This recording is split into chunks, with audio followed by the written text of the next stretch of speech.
This is Gerald Ilvaas. For those who have watched the previous video about wheel, I will resume it very shortly.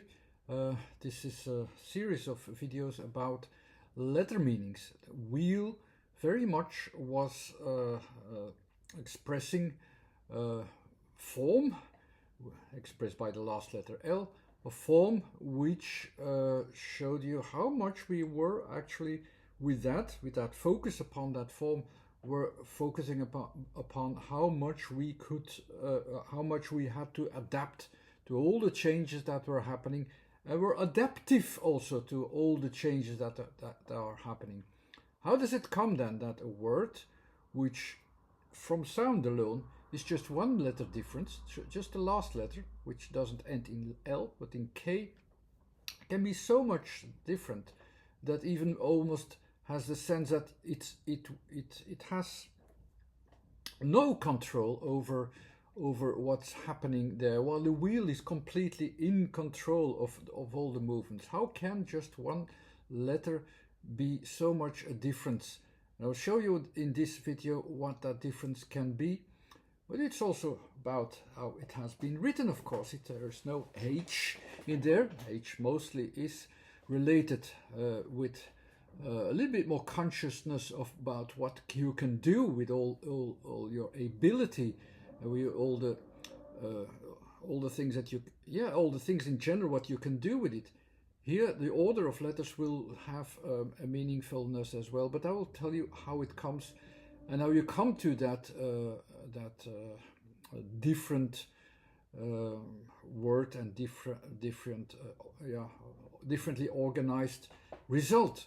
The background, I have some theory that you have there vaguely at the right. You also have some books there that prepared me and that have these preparations in them. But first I will go back to just something small about the principles that we use in the focusing upon words. The principles are going very automatically to name something, to define something, and by defining something we actually go very quickly into a balanced setting, which these words are. This balanced setting follows just one rule. Actually, it's the option rule, the three options that you have, the three option rule. Let's say how we learn things, how we adapt. It goes automatically, but we have something like a little bit like you have already some computers with that follow these rules, not just with yeses and nos, but also this in-between zone. That's the way how we quickly organize our mind as well. This works like that with these three options. You have a yes on one hand and a no on the other hand. And when something is not very clear, the mind makes up the best. It makes up the best of it, what we already know, what we recognize, and we make some choices. These choices are made very quickly, and I will make a quick resume what kind of push we give this idea. And it is, so there is also this the yin and yang system, the balancing out system, has also two sorts of pushes. It's our push, how we see things and the choices that we make, and the push that comes back. In between that, we will get some result. And all these definitions of letters, they are all about these kinds of things. And I'll give you some example that in the choices that we make is actually like I have that either I have visualization. I visualize these things, how I see them, and I make decisions based upon how I see these things. So that's why the eye is so much important. We visualize that. We give that a form. So and in between these zones of yeses and nos, for instance, I follow my path. That's the A, in which I try to get organized, follow what is there. I make something of it, and I make some distinctions there. When I recognize something, and I recognize it very clearly, I have that green dot there, then I have the impression, oh, I know what I have because I really touched it. I have the T from the touching it. I have something, and it gives me an extra push to go forward and go even further with it so that I can use it and push it further. That's one condition. If you also realize something that, okay, you think you had it and oh, it was somewhere else, you had already that other option, I do not know. This knowing, you can have it as a knowing that you don't know it, then you have need of the K, which you do not pronounce very accordingly. When you do not have something, it is expressed with the letter K, which gives you still these options. Yeah, shall I go forward with this push, or shall I push myself back? If I still go forward with my A and faces the things that I do not know and say like I don't care, I just go on, it pushes you back. So then you have the feedback process immediately, almost physically. And that will be the end of the process. K is up, then it's finished, and it's the end of that process. It's a breaking point. You're going to be pushed back. That's one of the basic rules there. If you admit, which is very important, if you admit that you don't know it, and so you don't push that idea with it, and you acknowledge it, you take a step back and you keep that also like an open place, and that can be added with new information. You can open yourself up to higher orders as well. That's one of the possibilities. So it is very important to make these choices, what you know, what you do not know, and the things that, there's a third option as well, which I will come to that very quickly. But it is a decision-making thing from the beginning. So you have the yeses and the nos, and when you just follow everything, you just say, okay, I will see what I will get, and with what you already recognize, you make something from it, like in the T, and you can go move forward to it and do something else with it, like in the D. So this is an order of thinking. It's making choices. You can convert them always in the same way, or you will make much more of a balance. Just imagine that you say, okay, but I don't know what I have here. I do not have it. I don't know. No, I don't know. I don't have the K in the no. Then, okay, then I can be open also, if I really want to make distinctions and try to find out, what you already also have in the other letters with the K sound, like C or Q. You try to find out a direction, you try to find out what you do not know, and you realize that you follow also only the parts that you know, so you follow the partly knowing. This subtle thing, this is a decision as well. This is a decision between yeses and nos, and you accept a part of the no, which gives you more consciousness, and that leads you to you. The U, which says, okay, I follow what I partly know. The B also, it realizes what it partly knows, while following what you want, what you say. Okay, I realize, I know this. Then you follow what you like with the L. You follow what you want to follow with an L from follow, and that's a different approach. But these two options of approaches are important in my reasoning of today. Because I will come to why weak is a weak force and not a strong force. But I first have to go to the real concept of why we are thinking like that, how we are thinking like that. We could actually push our imaginations forward by just following only what we know, what we think, what we want to follow, like via T or via L, via D. The pushes forward to follow also where it will can gets us in the system. There's a system with two very large tendencies of pushes into the system. The pushes into the system start from A and end at the end of that system of order in the numerical order, and the push that you can give the maximum push that you can give is given into the letters of W and Z. It's in the middle of, it's almost in the middle of the system. Breech is already the middle of the system, and it already senses the feedback, but it finds a way out. Like with the W, it finds a way out of it. And that's where the W is. And this will be important for the weak force. Why is it weak? Because you follow the lead of what you think, and it's at the end of that you still follow what you think, but you have already that feedback there, and you almost don't want to follow it because you're still following your own rules.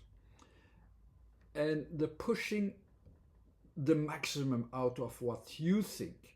It's very interesting to go a bit deeper into that idea, because where does that come from actually, and where does that lead to, and where is it based upon that we have also that idea? It's like in speech as well. Some people want to just have their own voice heard as much as possible, their own opinions heard so much as possible, and they can push the limits. W is these limits. What is this way of thinking based upon? And is this the best way? Is this a strong way? Or is this a weak force in the end? As you might assume that maybe it will be weakened at the end instead of being pushed harder and harder and be stronger. Let's find out. But we also have to get to that mindset. Where does that come from? That we can push our own ideas from it. It's actually that mindset that we have, how we think, that what we do and what we think is the basis of everything that we are. Do you have this saying, I think so I am, is a bit of a misconception how the starting point of thinking can start from and where it can lead to, that all is based upon what we can think and what we can imagine. To a certain degree, this is correct, because it's if you don't imagine it, it will not be, cannot be produced, and you can't do anything with it at all. It will not exist. So even there is a reality of it, but this basis of reality is still a quite misconception, and will lead to misconceptions quite easily. I already told you that our mind will have the tendency to correct itself. So we can correct it, that we have this I do not know, which I will now put on top. That's a little bit more easy. And what we know, which we think to know, because it's more like I think to know. What you realize and what you think to realize is the body actually from what we do. That is the basis of our self-expression. It comes from ourselves, and we think that's the strongest voice that we can have. It's the strongest being. It's that essence of all that can be. I speak, I say, and I follow my opinion. And language is based upon speech. I give it a voice, I give it a body, I give it physicality. And all my imagination, how I fill it in, can make me see the differences. I have imagination, so I can give it physical expression. It's my voice. And from that position alone, we think that our voice of our opinion is the basis of all our understanding, which is already a contradictory. It's a basis of our understanding. That's true, but not of understanding things. Why? It is actually when we face reality, what we are realizing, and the feedback process that we get in it, these feedback processes exist as well. Every letter has a feedback part as well. The voice is your expression. At the end, you don't even hear this feedback anymore. And we also think that all the feedbacks which are there also in the letters are just secondary things, or secondary positions, because it's our voice that is important. But we tend to forget in speech, speech is not based only on we want to express something, but it is based upon what we hear.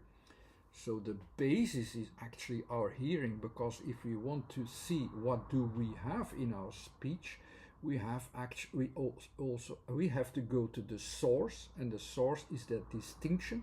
That distinction starts not in what we see and think to see in it or what we recognize in it, because that's already our brain which changes these things into visualizations. That's why the eye is so much important. In language, we change that into a deliberate synesthesia to visualization so that we can do something with it and build something up on it. But that's not the basis. That's the secondary thing.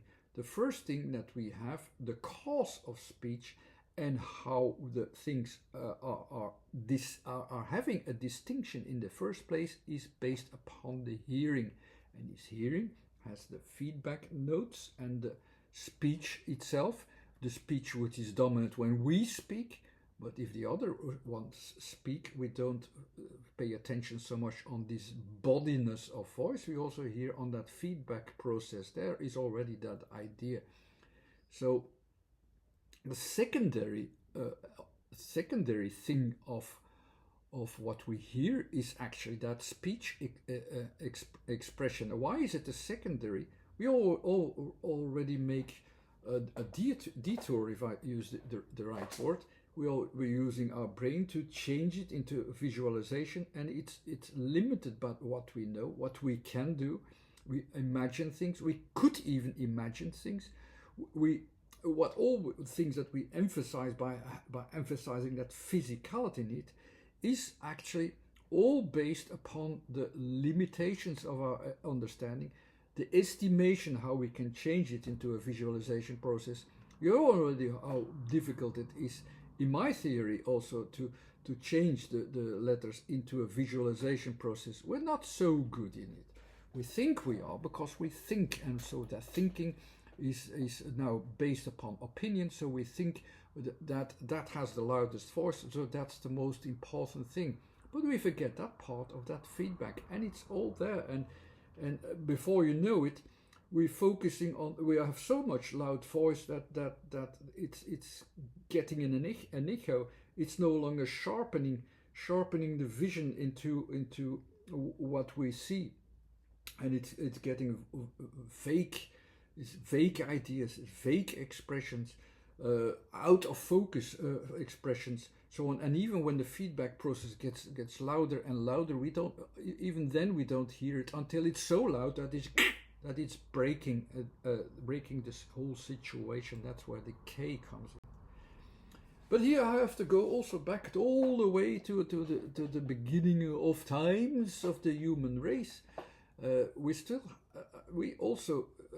Everybody also knows that we are not so different from apes after all, although they deliberately decided not to evolve and do other things and just continue with their own kind of liberty where they are. They don't speak. But if you really deal with apes, they listen. They do listen. And they have that feedback process, and they have that feedback process very, very, very strong.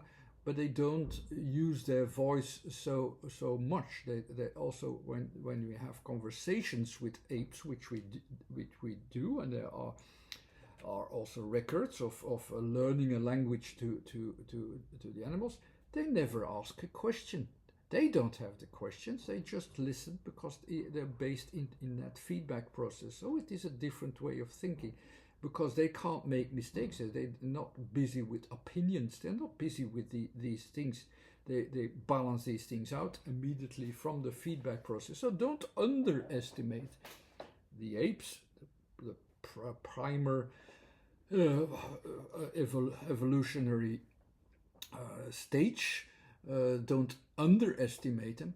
And also within Europe, so I also hear more often a little bit like looking down upon the Neanderthals that lived there, which were their old species with a very long history.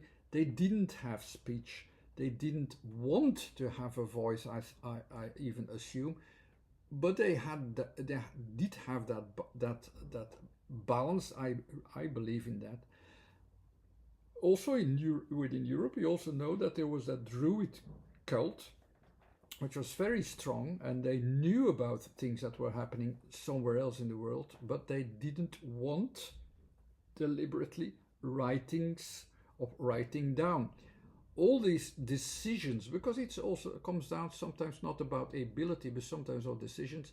They didn't want to write things down because with speech as well, you can raise your voice, raise it physically, so that you say, my voice is more important than another voice, and even when I'm not correct, I can make it dominant, which is something quite primitive actually, so that you can even make a decision. Let's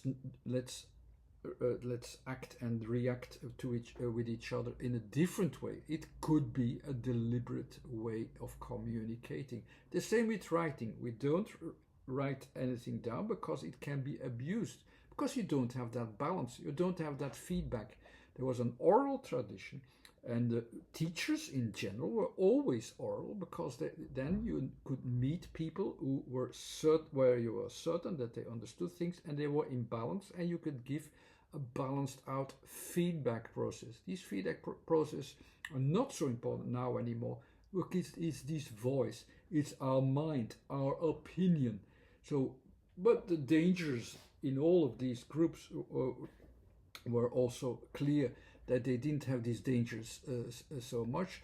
At the end, what we have now, maybe we're not listening well enough anymore, because the voices are so much important, even the written down voices. One voice can dominate over reality. One written text, which is in some parts of the world, suddenly they had this actually not so great idea for the evolution of the world, to limit everything down into a text in which is later limited down to an opinion, is dangerous, because it doesn't have that feedback process anymore that balances things out. So it is very important to realize that also in the evolution, to realize that certain decisions, where they come from, where they are, and what the importance is, and also what the consequences are of this also today. Because the first cause of that balancing out of things is hearing, not our mindset. Our mindset, we have to think about that a few times. That mindset can have these challenges, and it can learn it back. But how much processes do we have in teaching and so on? There's not much left anymore to get us back into balance. So it is a dangerous territory today, because these opinions, physical opinions, almost like physical voices, are too loud.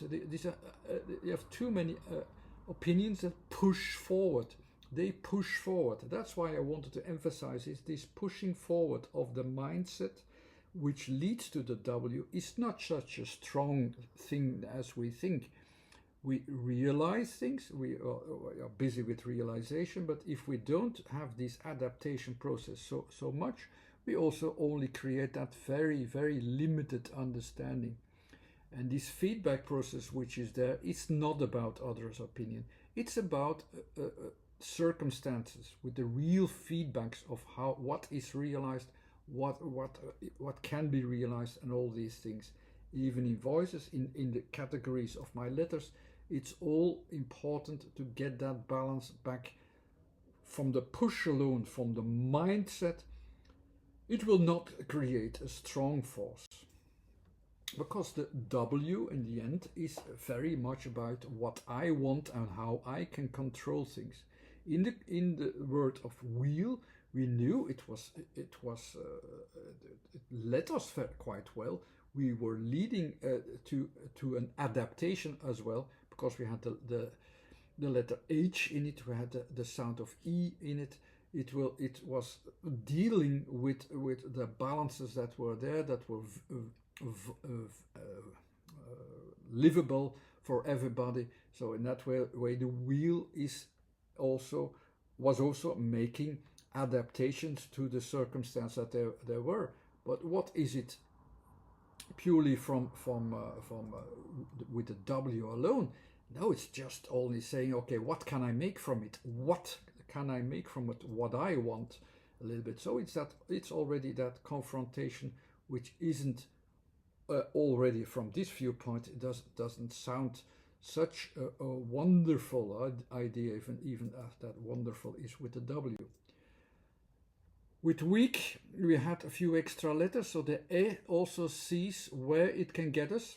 The A will see, okay, I have two options, I come from something and maybe there are differences. Let's look at how far I can push it, because it's still pushing it further, how much I can get out of it. Of course, this is in the background. The feedback process can become very loud at a certain point. It's not a guarantee, but if the push against reality is getting larger, this feedback process at some point or another will have a strong feedback. It doesn't say that it will have that, but that's one of the possibilities if you push things too far.